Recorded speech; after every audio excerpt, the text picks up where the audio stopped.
vamos a continuar con el acto y tenemos el honor y la suerte de contar con nosotros con dos personas muy queridas y se alejan. Yo os iba a llamar para que vinierais, pero están viniendo.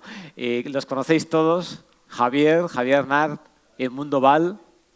Van a microfonarse y van a acceder aquí al stage enseguida. Bueno, mientras se van preparando, yo voy a decir unas palabras sobre ellos, pero creo que seguramente no harían falta porque los conocéis todos perfectamente. Pero ambos, los dos, son socios de Nexo, son dos destacados socios de Nexo. Javier Nart, sabéis que es eurodiputado desde el año 2014. Javier, me vas corrigiendo si alguna cosa requiere matiz. Tiene, por tanto, por ese motivo y por otros, un bagaje político y en el ámbito internacional amplísimo y fortísimo. Fue también, además, corresponsal de guerra en periodos anteriores, periodista, escritor y, además, tiene una vinculación muy directa con Barcelona, con la ciudad de Barcelona. Javier estudió aquí la carrera de Derecho, se licenció en Derecho en la Universidad de Barcelona y, por tanto, está aquí también en su casa en esa medida. Y Edmundo Val, pues también conocido por todos, abogado del Estado, fue diputado en el Congreso de los Diputados del 90 hasta el año 2023, hasta hace unos meses, en estos últimos 4 años aproximadamente, del 19 al 23, y además socio fundador de Nexo, y dentro de la actual Junta Directiva de Nexo es el vocal de la Comisión de Calidad Democrática de Nexo, y también en esa calidad y con todo ese bagaje en el Congreso y como abogado del Estado, pues se va a incorporar a esta mesa que vamos a tener hoy. Como sabéis, la mesa, con la intervención de Javier y de Edmundo, pues versa sobre esa visión política, esa visión jurídica ante la situación que estamos afrontando, ante esos ataques, ante esa erosión del mundo. ¿Qué tal? Javier, muchas gracias. Muchas gracias. Esa visión política y esa visión jurídica, estábamos diciendo que vosotros podéis aportar como nadie sobre esa situación actual, esos ataques, esa erosión al Estado de Derecho, esos principios básicos que decíamos del interés general. Porque estábamos hablando, Julia y yo, y bueno, durante tiempo se ha hablado de estas cuestiones según se iban avanzando y adelantando, pero ya no es solo hablar, ya tenemos por escrito la proposición de ley de amnistía registrada en el Congreso, tenemos por escrito los pactos del PSOE, Sumar, con los distintos partidos nacionalistas, independentistas, tenemos todo el material que conforma este escenario tan preocupante, como decíamos, para el Estado de Derecho y también para otros parámetros que deberíamos, digamos, atender en una política bien entendida, ¿no? Bueno, mi pregunta sería ¿cuál es vuestra valoración de este escenario? Y también con qué instrumentos contamos, qué posibilidades políticas, jurídicas hay para, a corto o medio plazo, tratar de, si no revertir o impedir completamente esta situación, tratar de reducir el alcance o el daño que puede hacer estos pactos si se despliegan y se desarrollan en toda la extensión como algunos quieren hacer. Entonces, esa es la pregunta. Voy a empezar por Javier. Valoración actual y qué instrumentos políticos y jurídicos podemos contar que tenemos, tanto en España, Javier, como en Europa, que también es un tema de actualidad estos días. Pues voy a empezar por Europa. Hace 2 días o 3, el miércoles, hubo una sesión muy dolorosa y muy vergonzante para España en el Parlamento Europeo, que era el Estado de Derecho y España. Hasta este momento, el Estado de Derecho había sido Hungría, había sido Polonia, había sido Rumanía, en los momentos en los cuales los 3 correspondientes ejecutivo-legislativo, porque la división de poderes en este momento solamente es entre el poder, que es el Ejecutivo, que crea el Legislativo y que apoya el Ejecutivo, por una razón santísima, porque, como sabéis, la dictadura del proletariado pasó, no se la cree ya nadie, y la dictadura del secretariado se mantiene. Y en este sentido, quien hace las listas es el amado líder. El amado líder en todos los partidos, en el Partido Popular, en el Partido Socialista y también en otros. Pues bien, en este momento, el amado líder lo que necesita es capturar el Poder Judicial. Y lo está intentando. Ya lo ha hecho con el letrado mayor del Congreso de Diputados, que en la anterior legislatura o en la anterior a la anterior hizo un dictamen contrario a la ley de amnistía que pretendían los separatistas y ahora lo que son las cosas, pues al olor de las sardinas el gato resucitado, como era una canción que yo tenía en mi infancia. O sea, en cuanto le han colocado a quien tienen que colocar por el amado líder, al actual letrado mayor del Congreso de Diputados, pues lo que se hace es sencillamente, yo diría, la parte técnico-jurídica en una forma plástica, que es la adaptación del derecho a las necesidades de la política.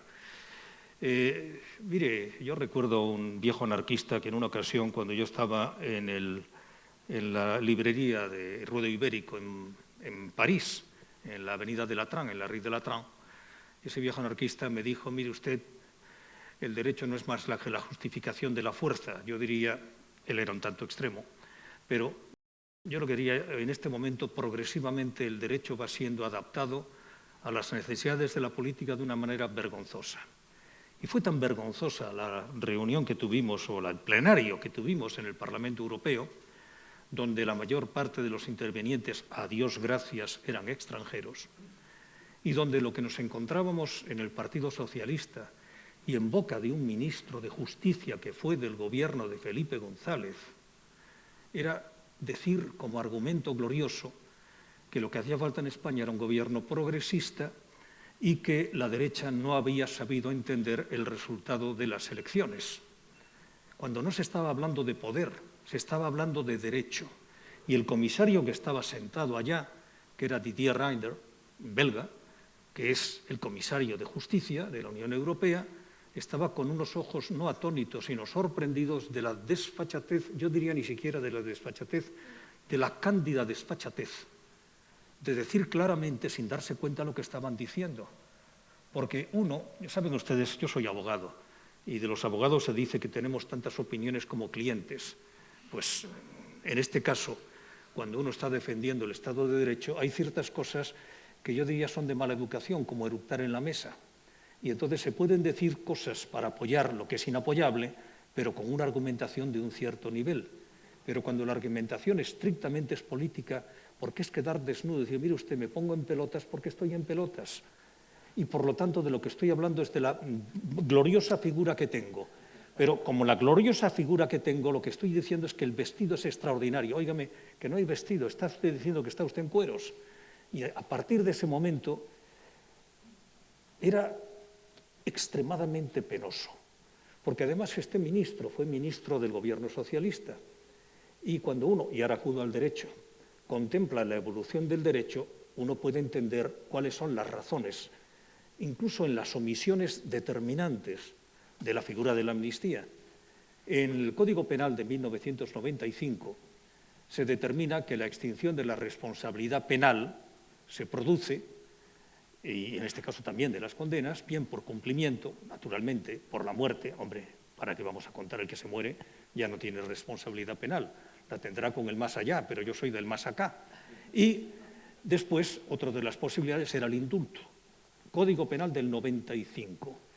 El Código Penal que yo estudié en el año 65, que no era precisamente de un gobierno progresista como el actual, era de Francisco Franco, que tenía por lo menos la decencia de no llamarse progresista, era dictador puro y duro y únicamente respondía ante Dios y ante la historia. Casi yo diría como este. Pues en aquel Código Penal que yo estudié, que era el Código Penal del 50 y tantos, que se reformó en el 73, pero no en ese artículo, el artículo 160 y tantos, que es el de la extinción de la responsabilidad, se dice, se extingue la responsabilidad por la muerte, se extingue la responsabilidad por la prescripción, por el cumplimiento y por el indulto y por la amnistía. O sea, nos han devuelto a los gloriosos tiempos del franquismo, donde en el Código Penal franquista se recogía la amnistía. En el Código Penal de la Democracia de 1995, que fue redactado, entre otros, por él también aportó su saber, el ministro de Justicia, López Aguilar, que fue el que dijo a gritos, es que además era vergonzoso porque parecía esos mítines donde la expresión va con los decibelios. A mayor cantidad de decibelios, mayor calidad de la expresión.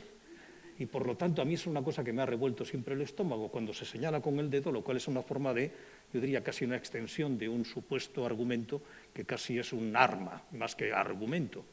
Pues es que la derecha no ha sabido entender que este es el resultado de las elecciones. Y entonces uno pensaba, o sea que si el resultado de las elecciones pues significa pues, la justificación de la pena de muerte, a la pena de muerte vamos, sin mayor dificultad, cuando el problema, repito, es que en ese momento en el Parlamento se estaba discutiendo el Estado de Derecho en España.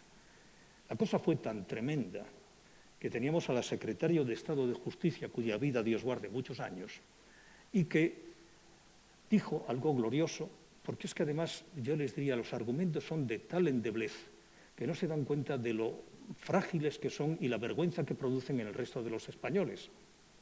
Y es, bueno, esto es un tema de régimen interno, ¿no, señora? Esto es un régimen común, porque el Estado de Derecho afecta a la Unión Europea. Y sin Estado de Derecho, que es el primer pilar, no hay Unión Europea. Y claro, esto tuvo que recordárselo los diferentes diputados extranjeros, la mayoría, que se lo iban diciendo a la que es mi secretario de Estado, la mía, la de todos nosotros, porque nos guste o no nos guste es nuestro gobierno y sobre todo es nuestra patria, es nuestro país. Mire, para mí mi patria son mis compatriotas. Yo me apasiona la historia, pero yo volver al 1714, quién tenía razón o sin razón, a las historias de lo que fue la Cataluña más que histórica, histérica, que ahora algunos proclaman como el ejemplo de lo que tiene que ser la reconstrucción nacional, que es lo más reaccionario, casposo, yo le diría es que es ni siquiera carlista, es de la tradición común, de la comunión tradicionalista, que era el extremo más extremo del carlismo. Bueno, todo eso lo estábamos escuchando en el Parlamento Europeo y lo escuchaban diputados europeos absolutamente atónitos por la cándida desvergüenza que tenían los diputados del Partido Socialista. Hubo muy pocos socialistas europeos, hubo dos que apoyaron porque no había casi más remedio, pero ni comparecieron porque les parecía bochornoso tener que comparecer con un agravante. Los mismos diputados que hasta hace 10 minutos defendían el levantamiento de la inmunidad de Puigdemont por haber cometido delitos, o sea, por delincuencia común, no por delincuencia política, sino común, y así lo manifestaron. Y así el Parlamento Europeo, con una mayoría absoluta, completa, excepto los comunistas y la extrema derecha, que es como dice aquella novela, no sé si de Jardiel Poncela, que decía los extremeños se tocan, pues los extremos se tocan. Cuando uno mira para allá y mira para allá en el Parlamento Europeo, son dos espejos. Pues todos, absolutamente todos, votaron a favor del levantamiento de la inmunidad. La primera sentencia del Tribunal Europeo la aprobó. El abogado, que es el letrado del Tribunal de Justicia, cuyos criterios se siguen al 90 y tantos %, falta ahora la sentencia vamos a decir, de la sala del Tribunal completo del Tribunal de Justicia de la Unión Europea, la sala de apelaciones máxima. Pero claro, veremos en qué situación se encuentra. Si dicen que el levantamiento de la inmunidad es buena, pero simultáneamente el presidente de gobierno está siendo investido o embestido, vayan ustedes a saber, por los votos del prófugo al que van a decir cuyo levantamiento de inmunidad es correcta, el espectáculo es realmente, vamos, abracadabrante. Pues bien, estos mismos diputados estaban diciendo eso y ahora dicen lo contrario.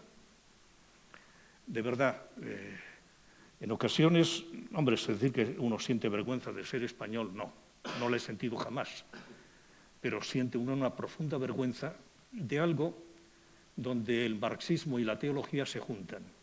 Ese marxismo, el bueno, el de Groucho Marx, que decía, estos son mis principios, pero si no les gusta tengo otros. Esto es lo que cumple el señor Sánchez.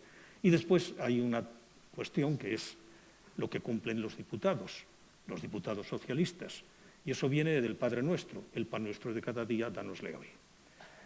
De verdad, es doloroso, extremadamente doloroso ver a España puesta en el mismo nivel que Hungría, Polonia y Rumanía. Y no quiero dar pistas, pero hay algunas muy interesantes sobre la absoluta ilegalidad de acuerdo con jurisprudencia muy importante de la ley de amnistía.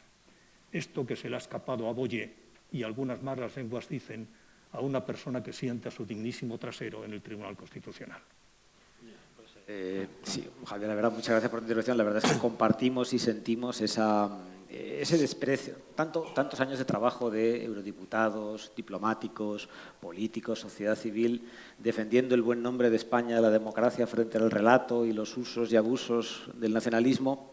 Y de repente nos encontramos con esta deslegitimación de todo esto, ¿no? ¿De ellos mismos? Sí, de ellos mismos, pero ellos parece que no tienen ningún problema en ser autodeslegitimados. Esa especie de desprecio y burla, todo ese trabajo, la verdad es que es muy doloroso.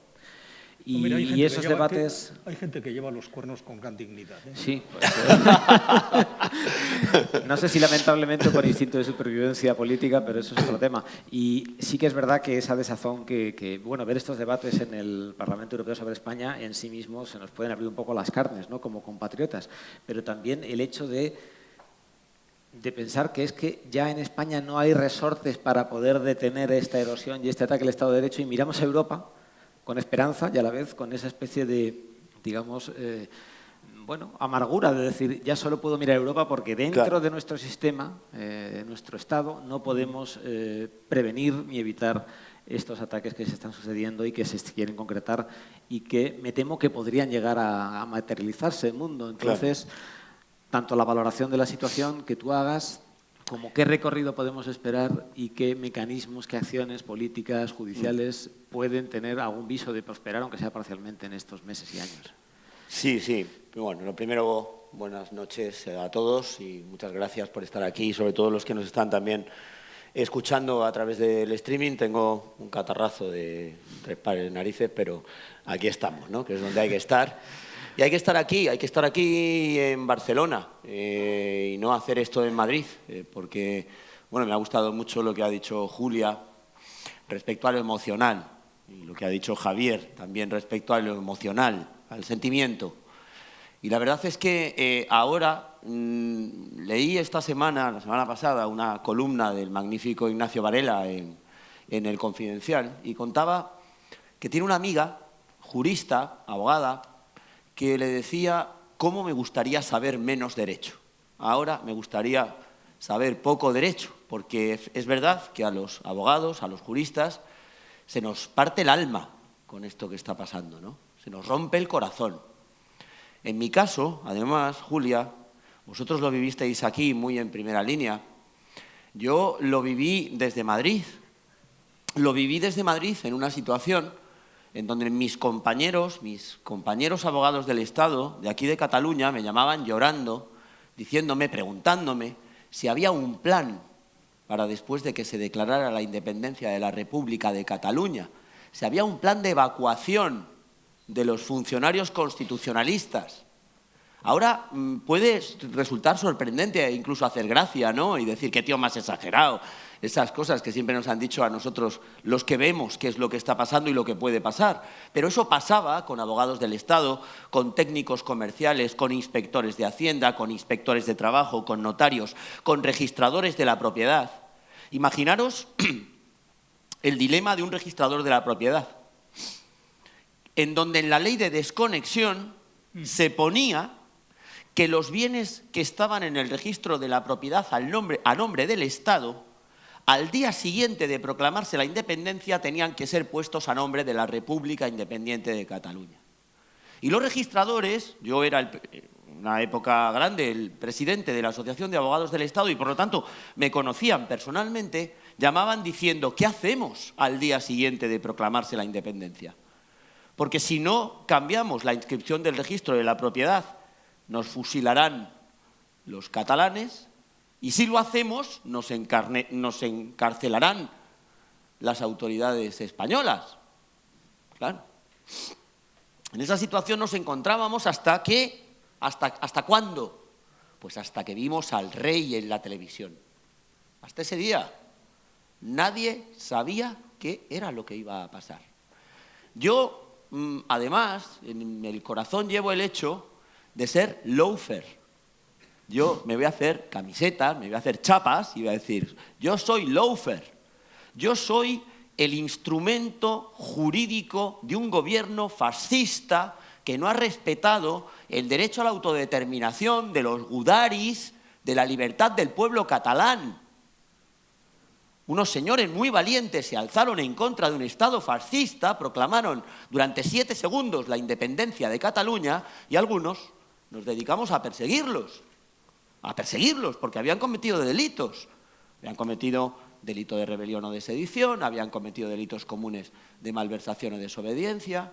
O sea, yo fui un instrumento, el brazo armado, ¿no?, del fascio. Y te cesaron por querer Bueno, y hacerlo luego bien. encima me cesaron, o sea, yo nunca estoy en el lugar correcto, me da la sensación. Sí que lo estoy. Hoy estoy en el lugar correcto. Aquí. Bien. ¿Qué supone esta ley? Pues fijaros, muy brevemente, supone un atentado contra la separación de poderes, un atentado contra la independencia del Poder Judicial y un atentado contra el principio de igualdad.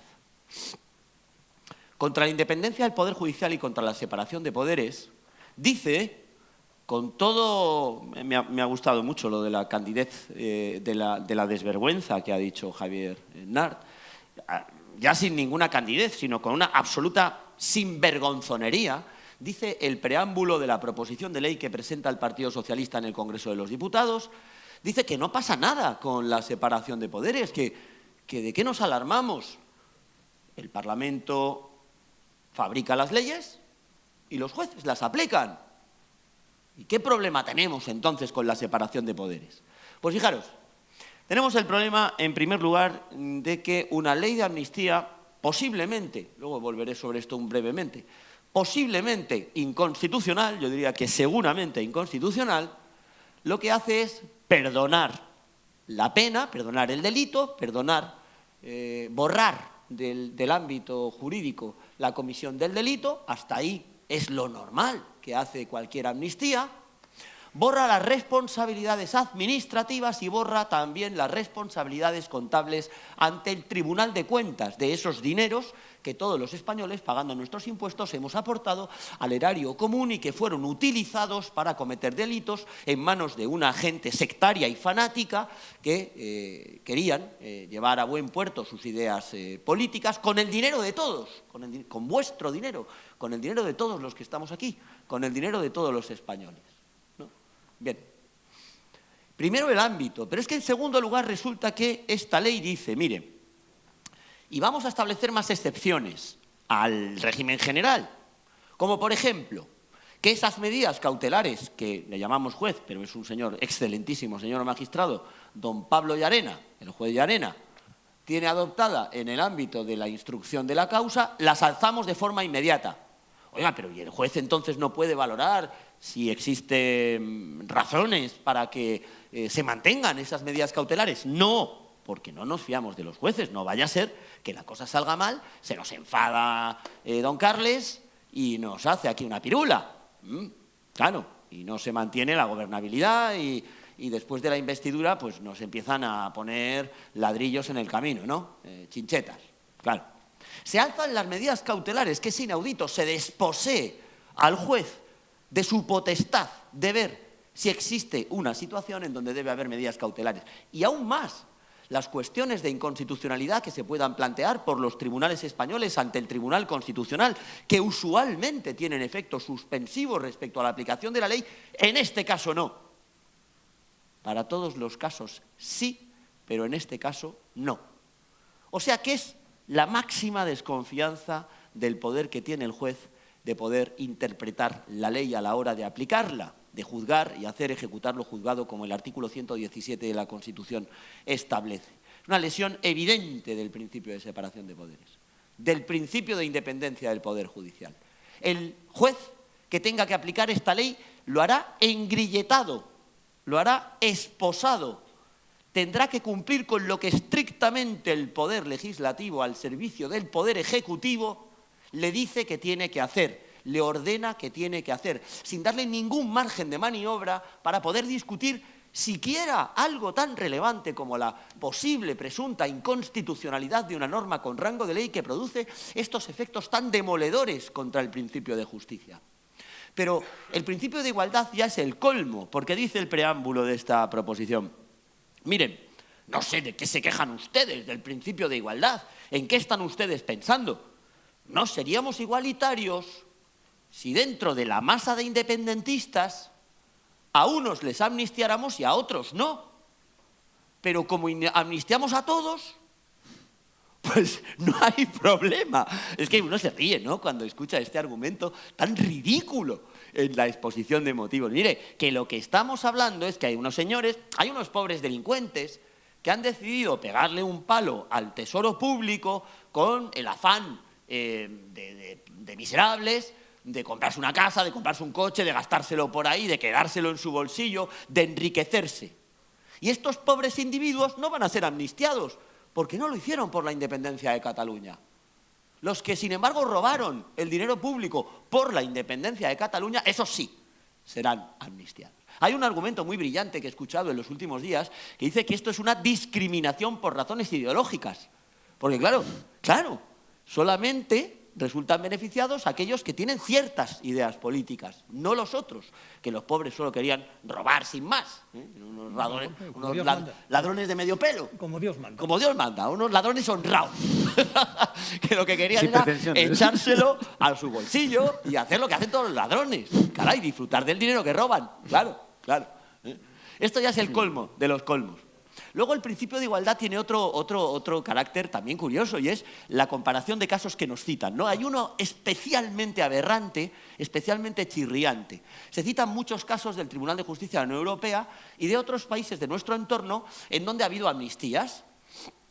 No se cuentan qué casos son, porque claro, no hay ninguno que se parezca a este del cual estamos hablando ahora. Y se cita como muestra de la manga ancha que los países de nuestro entorno tienen en relación con la amnistía el caso de Portugal, ¿no? Bueno, primero, que Portugal tiene en la Constitución de Portugal la amnistía. Segundo, el gobierno de Portugal, con ocasión de la visita del Papa Francisco, haciendo el ejercicio bíblico de Poncio Pilatos, cogió y amnistió a unos señores jóvenes descarriados y alocados por delitos leves, por pequeños hurtos, por peleas que no llegaron a grandes lesiones, etc.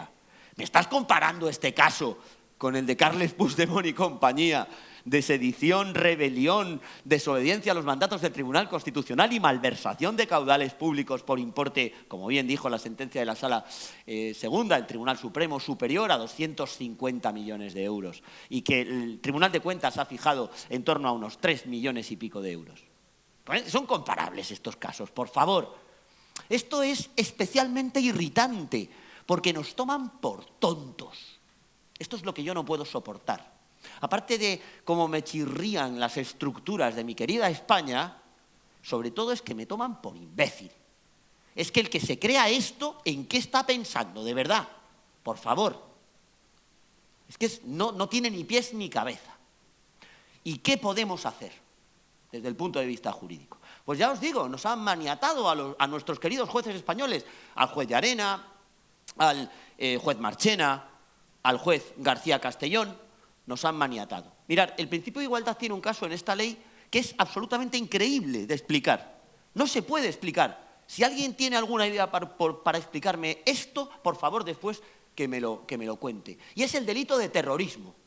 En el delito de terrorismo resulta que se va a aplicar la amnistía a aquellos que aún no han sido juzgados, que están siendo investigados. Pero si has sido juzgado y has sido condenado por sentencia firme, no te voy a aplicar la amnistía. Bueno, ¿y qué diferencia hay entre un terrorista presunto que está siendo investigado y un terrorista consumado que ya ha sido condenado por estragos, por haber cortado la vía del AVE, por esa caleborroca, ese terrorismo de baja intensidad que desplegaron los CDR en los días siguientes a la proclamación de la independencia de Cataluña? ¿Qué diferencia hay entre un caso y otro? Si el desvalor de la conducta es el mismo, si la lesión al interés general es la misma, si seguro que estaban en la misma pandilla, unos y otros, pero unos no les han pillado y les están investigando. O sea, es una norma que lleva el nombre y apellidos de Carles Puigdemont. Yo esa norma la cambiaría y diría algo así como: señor García Castellón, deje de tocarnos las narices, que necesitamos 7 votos. Artículo único. Ya está. porque no hay otra aplicación. Sería una buena síntesis. Claro. Vale, y termino rápidamente. Sí. Como os digo, cuestión de inconstitucionalidad se planteará, pero no tendrá el efecto preventivo. Se aplicará, por lo tanto, el perdón de la amnistía y, de acuerdo con las normas del derecho penal moderno y garantista, una vez aplicado el efecto balsámico, beneficioso sobre los delincuentes, no tendrá vuelta atrás. Ya sabéis que el principio de irretroactividad de las normas penales desfavorables se aplica en todos los países de derecho moderno, en las democracias avanzadas, se reconoce en el artículo 9.3 de la Constitución española. ¿Y qué nos queda? Europa. Efectivamente, solo Europa. Tenemos el corazón partido porque no nos quedan defensas dentro de nuestro país, porque tenemos que trasladar nuestras fronteras para encontrar esas defensas. Esa defensa hoy es que Reinders pueda amenazar con aplicar el mecanismo de condicionalidad a los fondos europeos, que en el debate sobre el Estado de Derecho de España nos llevemos una mala nota que pueda generar incluso la posibilidad de aplicar sanciones a nuestro país, que la Comisión Europea ponga una demanda en el Tribunal de Justicia de la Unión Europea contra España, igual que hizo contra Polonia o contra Hungría, y finalmente nos queda que algún juez español, que obviamente saben de derecho y ya lo habrán pensado, plantee la cuestión prejudicial con suspensión de la aplicación de la norma ante el Tribunal de Justicia de la Unión Europea. Porque sobre esto la ley española no tiene competencia para regular. No ha podido hacer lo mismo que con la cuestión de inconstitucionalidad.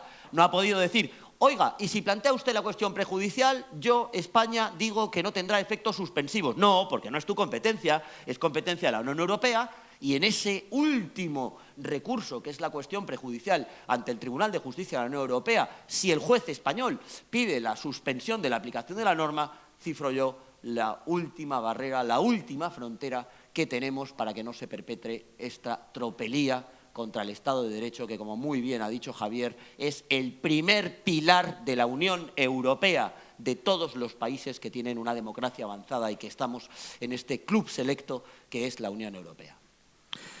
Muchas gracias, Edmundo. Confiemos entonces en Europa porque, lamentablemente, han desarticulado o han previsto todos los posibles recorridos dentro de España, de manera que no tenemos posiblemente otra. No hay otra. Os voy a plantear, en relación con esto que estáis tratando con tanta claridad, dos preguntas y las contestáis en el orden que queráis. Una es, hablando a la ciudadanía en sentido amplio. Esto es un debate de la máxima relevancia, pero podría parecerle a alguno que es un debate de alta política, jurídico, de politólogos, de políticos, pero a la gente de la calle, a la gente común, en su vida cotidiana, ¿todo esto le afecta? Sí. ¿Cómo le afecta y por qué? O sea, tratemos de explicar al ciudadano medio que esto no es solo algo de la teoría constitucional o del Estado de Derecho, que ya es importante en sí mismo, sino cómo le va a impactar de varias maneras en su quehacer cotidiano también. Y luego la segunda pregunta. Sabemos que está en Europa la esperanza para poder frenarlo, pero dentro de España. Para que después de las próximas elecciones o las siguientes a las próximas o en sucesivas investiduras y legislaturas no nos volvamos a encontrar en situaciones parecidas en las que vuelva a presentarse la tentación de que algunos sin principios suficientes cedan a determinadas demandas y continúe consolidándose la degradación del Estado de Derecho, de los principios de la democracia como la queremos y la debemos entender. ¿Qué reformas tendríamos que hacer? ¿Cuáles son las más importantes? Y qué viabilidad o qué verosimilitud tenemos, en qué plazo para poderlas de manera efectiva implementar, para que no nos encontremos en esta situación dentro de una o dos elecciones o cuando se vuelva a presentar una posibilidad de chantaje por parte de algunos partidos políticos. Javier, tienes la palabra y en el orden que quieras estas dos preguntas. Bueno, en un partido que iba a decir como el Quijote, de cuyo nombre no quiero acordarme, pero que fue una inmensa esperanza, fallida por un exceso de soberbia, que es lo peor que puede ser cuando alguien tiene éxito y se piense que es el ombligo del mundo. Pues todos somos lo que somos, no mucho más. Miren, yo no soy un político, yo estoy en política en tránsito, yo soy como Edmundo, venimos de nuestra propia profesión. Eso nos ha dado una independencia importante y es no depender del útero materno, no depender de la teta nutricia y no depender de eso que significa el cursus honorum, por llamarle de alguna manera, que es desde las juventudes del partido terminar en la presidencia de gobierno, que es lo que está sucediendo en este país nuestro. Es fundamental el que exista una mínima capacidad de autocrítica y de respeto por uno mismo. Pero cuando uno observa que no hay respeto de uno mismo, sino respeto de qué hay de lo mío, Manolo, y cuando uno observa el tristísimo espectáculo que vivimos en el Parlamento Europeo, y cuando uno observa algo que también le saca a uno los colores, en el Parlamento Europeo, perdón, en la Unión Europea, Parlamento y Comisión y Consejo, se ha determinado desde tiempo atrás que tiene que endurecerse la lucha contra la corrupción. Por ejemplo, en este momento estamos en un proceso por la guerra de Ucrania, acelerando lo que significa la integración de los Balcanes occidentales, Macedonia, Albania, Serbia con problemas, Bosnia-Herzegovina con problemas, etcétera, etcétera, los yugoslavo-albanos, para entenderlos. El primer problema, y el de Ucrania, es corrupción. Se exigen cambios fundamentales para que el poder político no capture el poder judicial y el poder judicial no se convierta más que allá en la cobertura de una norma creada por el poder político, pero que el poder judicial va a contemplar. En este momento, en el Tribunal Constitucional hay una proporción de 7-5. 7 llamados progresistas, que yo sinceramente que me cojan confesado, y 7 conservadores, que seguramente serán conservadores, pero ser conservador, y yo no lo soy, pues no me parece tampoco un pecado mortal. No creo que sea asesinato ni cosas por el estilo, pues uno podrá ser conservador mientras sea demócrata, claro, y uno podrá ser socialista o comunista mientras sea demócrata. El problema es cuando el gobierno automáticamente se define a sí mismo como la virtud. Somos progresistas. Por lo tanto, los que no están conmigo son reaccionarios, y dentro del progresismo están aquellos que violan frontalmente 3 principios que yo continué tratando de practicar en el viejísimo Partido Socialista Popular de Enrique Tierno Galván, que los viejos como yo sabrán que era el socialismo pluscuamperfecto. Nosotros éramos el no va más. No éramos para tanto y así nos fue. Pero principios que significa igualdad, solidaridad y unidad. Bien, pues en este gobierno partidos que no practican eso son progresistas. O sea, Vox yo le recomiendo que aunque no sea más que 5 minutos, vote por el señor Sánchez y será inmediatamente progresista. Es como pasar por las aguas del río Jordán. Eres salvado, ya estás, ningún problema. Bueno, pues la lucha contra la corrupción, uno de los elementos fundamentales era una penalidad dura, muy dura, en los temas de malversación de caudales públicos. ¿Qué es lo que ha hecho el camarada Sánchez? Pues lo que ha hecho ha sido bajar las penas haciendo lo que se llama un traje a la medida. Traje a la medida de delincuentes o predelincuentes. Del predelincuentes digo personas que están en trámite de ser juzgados o personas que ya lo han sido. ¿Qué necesita usted? Tanto de manga, tanto de hombros, tanto de tal, y le han hecho la medida completa. El problema es que cuando llegaron al tema de la malversación se quedaron cortos porque el Tribunal Supremo entendió que había una malversación agravada, etcétera, etcétera. Y entonces han tenido que meter la malversación, cosa que no querían, dentro de la amnistía. Lo ha explicado perfectamente Edmundo. Lo que significa malversación significa que a cada uno de nosotros nos han metido la mano en el bolsillo y han dicho esto para la mayor gloria del independentismo reconstructor de Cataluña. Dios les ampare. O sea, viene a ser como el Domun. ¿Se acuerdan ustedes del Domun? Bueno, los viejos nos acordamos, los jóvenes, enhorabuena, que hay cultura. Bueno, era aquella hucha con la cabecita del negrito del chino, donde uno metía y las bolitas de papel de plata que nosotros hacíamos cuando éramos niños y que era para salvar almas en los lugares de paganos. Bueno, pues es una cosa parecida.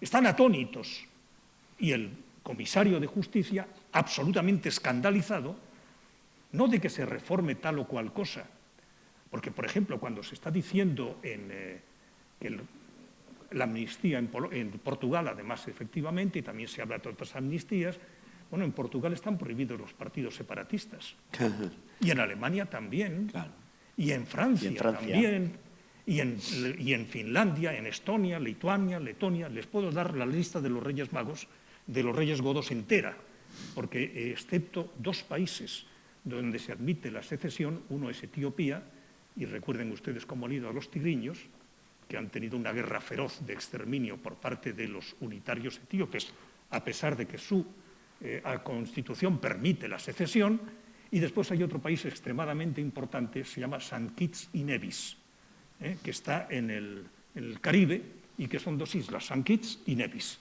Bueno, pues pueden separarse, pero no lo hacen. Creo que la población es algo así como 7.000 y 12.000. País, yo diría, decisivo en lo que es el contexto internacional. Fuera de eso no existe, lo cual significa que España, por tener la permisividad y la aceptación de los partidos separatistas, yo diría que es un país extremadamente democrático, por una razón fundamental. A mí no me gustan, pero están ahí y hay que reconocer su propia existencia. Otra cosa es que hay formas de pasar por encima de ello, pero ahora estamos en que es, mire, sencillamente aumentar el número de diputados en el Congreso de Diputados, recogiendo los votos que se pierden en cada circunscripción, porque el que quiere votar al Partido Comunista o al Partido Animalista, pero esos votos se van a perder porque no van a conseguir jamás un diputado, juntándolos pueden conseguir un diputado y por tanto tenemos una circunscripción nacional que puede ser del Partido Comunista, del Partido Animalista o del partido que fuere, que no tienen una representación conforme al número de sus propios diputados. Esto va de retro para el Partido Socialista, para el Partido Popular y para los nacionalistas. Correcto. Esta es la realidad. Miren, Ciudadanos nació para eso y lamentablemente, pues lamentablemente. Yo les sigo hablando en este caso de lo que es fundamental y a mí me produce, les repito, una enorme tristeza que los jueces tengan que ir por salto a un tribunal europeo porque el Tribunal Constitucional es absolutamente infiable. ¿Por qué razón? Porque el señor Conde Pumpido era aquel fiscal general del Estado nombrado por el gobierno de Zapatero, lo cual en sí mismo no es ni bueno ni malo, pero que decía que las togas tienen que mancharse con el polvo del camino. El polvo del camino no es el polvo del camino, es el polvo de la Zarzuela, que es un camino interesante, pero es, de la Moncloa, no de la Zarzuela, de la Moncloa, que es donde está el presidente de gobierno. Y por lo tanto, no molesten ustedes y adapten la justicia a los intereses del gobierno. Bueno, este señor es el presidente del Tribunal Constitucional. Si tienen ustedes alguna confianza en él, por poca que sea, le juro que es mucho más que la que tengo yo. Después tenemos al ministro de Justicia que ha tenido la decencia de dimitir, pero ya estamos no en 7-5, esto es 6-5, estamos en 7-5, porque el presidente, que en ese momento que será nombrado, tiene el voto doble. En cualquier caso, sigue habiendo una mayoría, y la consecuencia de esa mayoría es algo tan lamentable como cuando observamos que sabemos antes de la resolución quién va a votar el qué, y entonces aparecen aquellos cuadros en El País o en La Vanguardia, donde sea, donde hay unos coloreados en rosa, otros en azul, y entonces no tiene uno más que contar quién fue el que te parió, o sea, de dónde viene el origen de tu nombramiento. Claro. Y así como en otros países, Gran Bretaña, por ejemplo, el ser nombrado por un gobierno laborista, cuando estás al frente de una institución, la BBC, por ejemplo, tú eres institución en ese momento. Y hay un respeto por la institución que supera al respeto por el amado líder. Y en consecuencia hay respeto por cómo son las cosas. En este país yo tengo confianza en 3 cosas: en la policía, en los periodistas y en los jueces. Y le digo por qué. Es un problema de estadística. Si alguno de ustedes recuerda algún partido que ha denunciado a un propio militante por corrupción, por favor díganmelo. O algún sindicato que haya denunciado a un miembro de su sindicato por corrupción. Y les digo una cosa, cuando uno está en el ayuntamiento y uno recibe el mismo sueldo que el concejal de la derecha y de la izquierda, y tú eres el concejal de deportes y sigues como sigues, pero resulta que el concejal de urbanismo es el cambio de las 3 Cs, de coche, de casa y de compañera. Y entonces hay que ver lo bien que le va, que se va con la nueva señora, además con todos los atributos necesarios del mejoramiento, lo que se llama la ley del mejoramiento, en casos, pues se va al Caribe y tú sigues teniendo que irte a Benidorm porque con tu sueldo no llegas a más. Pero este se administra muy bien, es el de urbanismo. Y no le digo que sea una causalidad, es una casualidad. Bien, pues esto en la Unión Europea escandaliza. Y lo que escandaliza en este momento es la fractura fundamental de principios comunes, la lucha contra la corrupción, de la destrucción de lo que es la independencia judicial. Mire, en la ley de amnistía hay algo que quizás, les voy a dar antes de ello una esperanza. No les voy a decir por dónde van los tiros, pero hay una esperanza extraordinariamente importante que tendrán que comerse con patatas los dos corredactores de la ley. Uno, que sienta su trasero en el Tribunal Constitucional, a lo que me han dicho muchos, y otro, que es el abogado Gonzalo Boyer, con el que tengo totales discrepancias, pero al que le tengo un enorme respeto profesional. Igual que yo. Porque, óigame, francamente, sí, es muy bueno. Sí, señor. No me gusta, pero es muy bueno. Lo he dicho, se lo dije a Puigdemont, con el que me llevo muy bien, porque una cosa es llevarme políticamente, no me llevo, y otra cosa es que me parece un ser humano igual que yo. Claro. Entonces, cuando le vi la última vez, le dije, oye, enhorabuena porque tu abogado es extraordinario, y le dije otras cosas que no quiero decir, que son... Pero no, óigame, ninguna contradicción, era precisamente en coadyuvación de lo bueno que era su abogado. Hay una extraordinaria esperanza que no solamente es ad saltum, o sea, por el salto que se llega al Constitucional, y se salta por encima del Constitucional igual que los garrochistas lo hacían por encima del toro en las fiestas de los toros, y es que, claro, como no te fías del toro, te vas al otro lado. Es tristísimo que los jueces tengan que saltar por encima del Constitucional y tener que ir a otro lugar.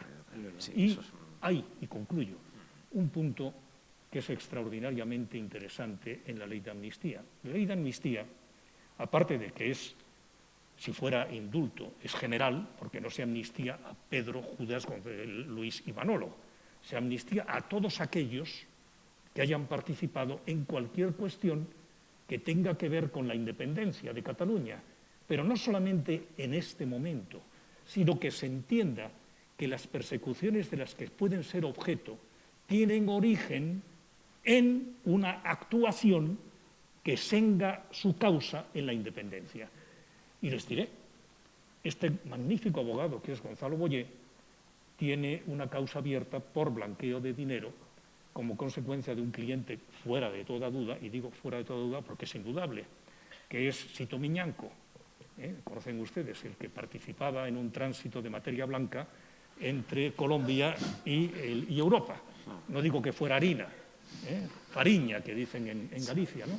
Bueno, pues claro, esta persona, si puede explicar ex post, porque ahora sería muy feo, ex post, que su origen de la persecución por blanqueo de capitales no es por el blanqueo, sino por el abogado de Carles Puigdemont. Javier, no des ideas, que todavía empeoramos las consecuencias de la ley. Si te están escuchando, igual tiran del hilo. Dígame, todo esto es tan sumamente sórdido. Sí, totalmente. Y en Europa, les juro, que todos los países son examinados. Y entre el examen que se tiene es esto. Y el escándalo que significa en Europa lo que está produciendo el afán de un señor por ser presidente. Y yo les repito, a mí me da igual. En este momento, un partido que otro, puedo decir cosas del Partido Popular, que son discrepancias absolutas, pero hay una cosa que es fundamental, miren, y concluyo. La Constitución es el pilar, no es una cosa ya para expertos, gente gloriosa y de muy buena educación, que saben la diferencia entre el cuchillo de carne y el cuchillo de pescado, no. Es la base de los derechos y de las garantías de todos nosotros. Y el Código Penal es extraordinariamente importante porque es el que examina las conductas antisociales de cada uno de nosotros y nos garantiza que no podamos ser perseguidos y que tampoco podamos dejar de serlo. El Código Penal es la consecuencia siempre de un consenso general. Se ha modificado el Código Penal en delitos tan graves, no porque se entienda que son necesarios, porque hay que adecuarlos a la normalidad, sino porque no se adecuaban a las necesidades del amado líder. Y esto es, yo le llamaría, y no quiero exagerar, pero exageraría un poco para que me entiendan, Es lo que yo llamo el totalitarismo democrático. Es garantizar la igualdad de derechos, de obligaciones y igualdad ante la ley como principio básico que nos iguala a todos. Y eso es lo que se está poniendo en cuestión. Todos somos iguales, pero hay algunos que son más iguales que otros. Son más iguales que otros y ese es el peligro que estamos corriendo en estos momentos. Bueno, Javier ha mencionado varios puntos, ¿no? La importancia de blindar, ¿no? La lucha y la imposibilidad de rebajar el tratamiento penal de la corrupción, de los delitos de malversación, es un punto muy importante. También ha apuntado en relación con la reforma de la ley electoral, el sistema electoral, lógicamente las implicaciones que tiene para la igualdad de todos los ciudadanos. En estas dos vertientes, reformas necesarias y que debemos priorizar y también impacto de esta degradación a la que estamos asistiendo en la vida cotidiana de los ciudadanos. ¿Cómo ves tú y qué nos puedes aportar? Yo lo primero que quiero decir con esta pregunta, y cojo la palabra a Javier en su anterior intervención, es que estoy orgulloso de ser español. Estoy orgulloso de ver cómo la gente se ha tomado esto. Todos los analistas políticos, tertulianos, gente que dice que sabe de política, porque se ha leído el libro de Ignatieff y la biografía de Churchill, el partido de cuyo nombre no queremos acordarnos estaba plagado de expertos politólogos que habían leído muchos libros, jamás habían montado en el metro en Madrid, posiblemente aquí en Barcelona tampoco, pero sabían mucho de política. Todos, unánimemente al principio de toda esta tropelía, decían, yo no lo decía, lo decían, bueno, esto le saldrá bien a Sánchez el Audaz, porque como ya la gente tiene interiorizado lo del indulto, y no ha pasado nada, no ha habido revoluciones, no ha salido la gente a tirar ladrillos contra los escaparates, en Madrid no hemos quemado cubos de basura, contenedores, pues entonces la amnistía lo mismo. Bueno, saldrán los periódicos de los opositores del régimen de la oposición a Amado Líder y dirán unas cuantas cosas y durará poquito. Esto durará poco, al final. Y no ha sido así.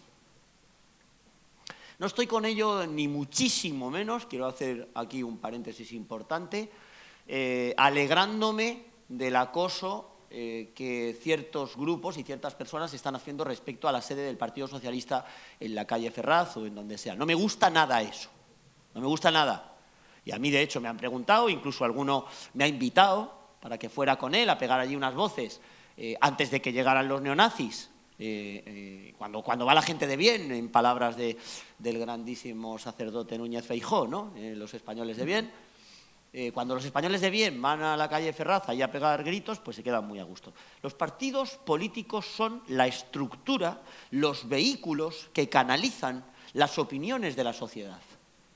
Junto con las asociaciones, con las organizaciones, vertebran la sociedad, canalizan los deseos de los ciudadanos. Son algo a respetar, por mucho que, como nos sucede ahora cuando vemos el Partido Socialista Obrero Español, nos da la sensación de que ellos no se respetan a sí mismos. Pero si tenemos la opción, como muchos hicimos el pasado sábado, de manifestarnos de forma pacífica y muy numerosa, en el centro de Madrid y en las distintas capitales de provincia, donde uno quiera. Y allí fue pues un clamor unánime y pacífico, con familias quejándose de esta desigualdad, pues hagámoslo, no vayamos ahí a acosar a un partido político y sobre todo en lo que más me duele a mí, también soy de la misma opinión que Javier, a pelearse con mi policía, que es mía, que es de todos, que es de todos. ¿Qué diferencia hay cuando van a Vía Layetana y cuando van los neonazis estos a tirarles cosas a mis policías nacionales? Yo lo siento especialmente porque, claro, siendo abogado del Estado, defendía a los policías nacionales. Creé el sistema de defensa jurídica de los policías nacionales aquí en Cataluña cuando resultaban denunciados por los independentistas como consecuencia de los hechos que sucedieron el día 1 de octubre del año 2017. Pero efectivamente, no se puede hacer eso. Sin embargo, se sale a la calle. ¿Por qué? La gente tenía descontado el indulto y, sin embargo, está protestando tanto por la amnistía.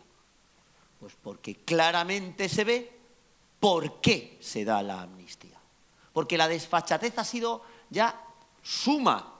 Y claro, cualquier ciudadano que se levanta por las mañanas, que va a trabajar, que cumple con sus obligaciones, que paga sus impuestos, que llega a duras penas a final de mes, que llega al supermercado y es imposible gastarse menos de 150 euros en una compra con los precios que tenemos del aceite de oliva o al rellenar el depósito del coche, dice, vaya morro que tienen estos. Estos, los que conceden la amnistía, y estos, los que reciben la amnistía. Menudos sinvergüenzas, vaya morro. Y salen a protestar. Y eso es lo que hay que hacer, salir a protestar. No nos vamos a callar. Yo no me voy a callar. Soy abogado del Estado, pero no me voy a callar. Bueno, así me va, claro, que luego me terminan cesando. Ahora ya no me pueden cesar porque tengo un nivel 28, no es libre de designación y es mío. No me puede cesar nadie. No gano mucho dinero, gano poco, pero... Bueno, gano mucho, pero vamos, pero podría ganar más, ¿no? Pero nadie me puede cesar, nadie me puede cesar. Estoy en un puesto que nadie me puede cesar, puedo decir lo que quiera. La verdad es que hace 5 años que no me siento tan libre como ahora mismo de decir lo que me dé la gana, y que nadie me diga lo que tengo que decir. Claro. Y la gente sale a protestar, y la gente está indignada. Y en las conversaciones de los bares, de los cafés, la gente está indignada de verdad. Eso que tantas veces he oído aquí en Cataluña y que tenéis parte de razón en aquellos fatídicos momentos de octubre del año 2017 cuando decíais, estamos solos, los de Madrid no nos hacéis ni caso, os importamos una mierda a los de Madrid. Y algo de razón sí teníais, algunos sí que nos importabais, estábamos ahí peleándonos a puñetazos por vosotros desde Madrid. Ahora no, ahora la gente está comprometida, concernida. Ahora la gente... Decía antes una cosa, Javier decía esto de, yo me siento muy orgulloso de ser español. ¿Sabéis lo que he detectado en algunos amigos míos que son confesionalmente de izquierdas, ¿no? Pertenecen a la secta de la izquierda, que no lo dicen. Les da vergüenza. Y no están en favor de la amnistía. Y no están en favor de la amnistía. Y critican la amnistía, pero antes estaban todo el día, se les llenaba la boca diciendo, pues yo soy muy de izquierdas. Y ahora no lo dicen, porque da hasta vergüenza decir que eres de izquierdas. Y si lo dices, luego tienes que justificarte. Oye, pero estoy en contra de la amnistía, ¿eh? Soy de izquierdas porque soy una persona comprometida con las causas sociales. Yo levanto la mano y digo, y yo también. Pero no estoy en favor de la amnistía, ni yo tampoco. ¿Y por qué tienes que andar todo el rato diciendo que eres de izquierdas, tío? Pasa del rollo este de las derechas y de las izquierdas, que es más antiguo, que es de principios del siglo XX. Ya está bien, hombre, de tanto rojo y tanto facha y siempre todo el mundo con la etiqueta. A mí me han llamado de todo. Yo en el cuerpo de abogados del Estado he sido el abogado del Estado rojo, siempre. Cuando me presenté a la campaña de Madrid, un querido amigo, diputado del Partido Popular, escribió un tuit que por ahí debe estar todavía colgando diciendo, con mayúsculas, ¿no?, para insultarme. Dijo, Edmundo Val es comunista. A mí me habían llamado de todo, pero comunista no me habían llamado hasta ese momento. Y me sentí muy honrado, ¿no?, de que me insultaran de esa manera, ¿no? Y bueno, luego, por supuesto, lo que soy es un facha. ¿Sí? En la boca de Dolores Delgado, que inventó aquella famosa... etiqueta del trifachito, ¿no? Y nos llamaban a las tres derechas y ese tipo de cosas, ¿no? Yo estoy satisfecho de que la gente esté movilizada. Yo estoy movilizado y la gente que está a mi alrededor lo está. Y yo estoy muy satisfecho de la respuesta que estoy viendo en la gente, cómo la gente no se está tragando esta milonga que le están contando. Cómo, por una vez, ese relato del Partido Socialista, que tan magistralmente además maneja el Partido Socialista, esta batalla del relato, sin embargo, no está calando en la sociedad. Nadie. Cuando alguien llega en tu círculo de amigos y te dice eso de, hombre, que es por la convivencia, ja, ja, ja, ja, ja, ja. Pero hombre, anda, tómate un vino, amigo, y que se te pase la tontería, que hoy te has levantado con resaca. Nadie se lo cree. Segundo, medidas. Hay una medida que tenemos que resucitar, lo he hablado con Juan Ignacio López Vaz, que está aquí sentado en primera fila, porque en la última legislatura pues un poco éramos los que nos inventábamos cosas en el Congreso de los Diputados.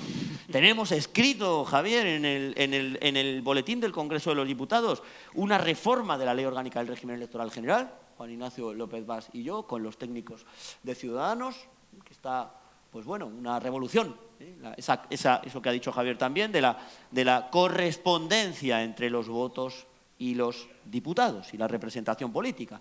Pero hay una cosa que tenemos que recuperar para el futuro para que esto no pueda volver a pasar, y es la cuestión previa de inconstitucionalidad sobre las leyes orgánicas, que yo creo que estuvo en el año 85 bien derogada porque paralizaba la actividad legislativa y dejaba una herramienta excesivamente potente en manos de la oposición para que el gobierno no pudiera hacer nada, suspendía, por lo tanto, toda la aplicación de la ley. Actualmente solamente existe para los tratados internacionales y habría que establecer una regulación con una cláusula genérica que dijera algo así como: se admitirá la cuestión previa de inconstitucionalidad sobre las leyes cuando, de no ser admitida, el recurso posterior no pudiera cumplir su finalidad legítima. ¿Por qué? Porque aquí nos vamos a encontrar con una eventual posible sentencia del Tribunal Constitucional que diga que la ley de amnistía es nula por inconstitucional, pero que sin embargo no se puede aplicar retroactivamente esa nulidad a aquellos que ya se han beneficiado del efecto del perdón. Esta es una medida, hemos pensado mucho en esto también desde el punto de vista del derecho imaginativo, que tendríamos que implementar el día de mañana. Pues tomamos nota, Mundo, Javier, de esas reformas que yo diría que a veces son hasta cuestión de supervivencia, ¿no?, para el Estado de Derecho en el futuro. Entonces tenemos que tener en cuenta eso. Una última pregunta, pero quiero que me la contestéis muy breve, no porque no sea importante. Siendo abogado es malo, ¿eh? Bueno, o si no os corto, corta. Pero en 1 minuto y medio cada uno, máximo, ¿cuál es el papel, no ya de los políticos, sino de la sociedad civil comprometida con su país, inquieta políticamente? El papel también de Nexo, como socios de Nexo que somos, los tres y vosotros, Javier, Mundo, ¿qué papel tenemos? ¿Cómo podemos contribuir a la regeneración y a la salvaguarda de los principios básicos de nuestra democracia y de nuestro país, que vemos erosionarse a pasos agigantados? ¿Cómo podemos responder a esta situación? Pues voy a serte casi en titular. La sociedad civil oficial es la subvencionada, que es la mayor parte, y en consecuencia van a estar al dictado de lo que paga y quién paga. Y después hay la sociedad civil no subvencionada, que es en la que yo creo, que es esta. Eso es. Pues nosotros no tenemos la subvención más que de los socios que con su cuota contribuyen, y tenemos toda esa independencia y toda la suerte de tener a muchísimas personas que cada día más se van acercando a Nexo, van formando parte de esta familia, de esta inquietud y de esta vocación de crecimiento político. Javier, tú uno de ellos, Mundo, tú también, desde el principio, y además ahora como vocal de Calidad Democrática. ¿Qué podemos hacer? ¿Cómo tenemos que trabajar? ¿Qué pasos vamos y debemos dar para, en la medida de nuestras posibilidades, que no son pocas, incidir en un sentido positivo en este Lo más importante yo creo que es no rendirse nunca, tener siempre fe, es fundamental. Y luego, disculpadme así el símil religioso, pero hay que propagar la palabra. Esto suena como un poco evangélico, pero es lo que hay que hacer, es lo que hay que hacer. Hay que contar el mensaje, hay que convencer a la gente. Hay que conseguir que la gente no pierda su afección por sus políticos, por sus instituciones. Hay que hacer que la gente crea en este sistema, en España, en la Constitución. Es imprescindible. Yo, desde luego, en fin, podría vivir cómodamente, tanto en la abogacía del Estado como en cualquier otro despacho de abogados que me pagarían una fortuna, pero desde luego no pienso hacerlo. No voy a hacerlo. Voy a seguir peleando. Y Nexo tiene que ser eso, tiene que ser esa caja donde tenemos esos principios de los que hemos estado hablando, Javier y yo y Santiago, en este acto, y somos los custodios de esos principios. Hay que proteger esos principios, siendo capaces el día de mañana de decidir qué queremos hacer con esta asociación. Yo os lo digo, lo he dicho en muchos medios de comunicación y lo digo siempre, porque una de las cosas que tengo muy claras es que no voy a volver a cometer los mismos errores que ya he visto en política. Y uno de ellos, desde luego, es el secretismo. Le digo a uno una cosa, le digo a otro otra cosa. No, yo digo las cosas en público, delante de todo el mundo, y digo las cosas a la cara. Yo quiero que Nexo se convierta en un partido político. Yo quiero que Nexo participe en unas elecciones. Yo quiero que Nexo se teste ante la ciudadanía, se pruebe y veamos qué apoyo tenemos. Porque yo quiero de nuevo montar algo o ser partícipe de algo o formar parte de esa idea tan bella en la política española, tan fracasada en la política española, de ser capaces de pactar en un lado y en el otro. No ser los niños pequeños de nadie, ni del Partido Popular ni del Partido Socialista, no. Tener perfil propio, tener las ideas propias. Todos los que estamos aquí las tenemos. Son muy fáciles de exponer y de construir. Y con esas ideas presentárselas a la ciudadanía y decir, miren, nadie nos va a volver a llamar veletas. No, aquí estamos nosotros, somos necesarios. Nunca antes en España se ha visto tan patentemente la necesidad de un partido que haga eso. Y eso es lo que yo quiero. Veremos si lo conseguimos. Bueno, claro que sí. Frente a los del muro, que están ahí gobernando la coalición del muro, aquí estamos los convencidos del nexo y de los nexos, y en esos nexos vamos a trabajar. Javier, en Mundo Javier, un placer, un lujo teneros como socios y teneros aquí hoy con todo vuestro sabiduría y vuestro conocimiento. Encantados. Gracias. Y seguimos trabajando con Nexo y para todos los demás que van a ir viniendo.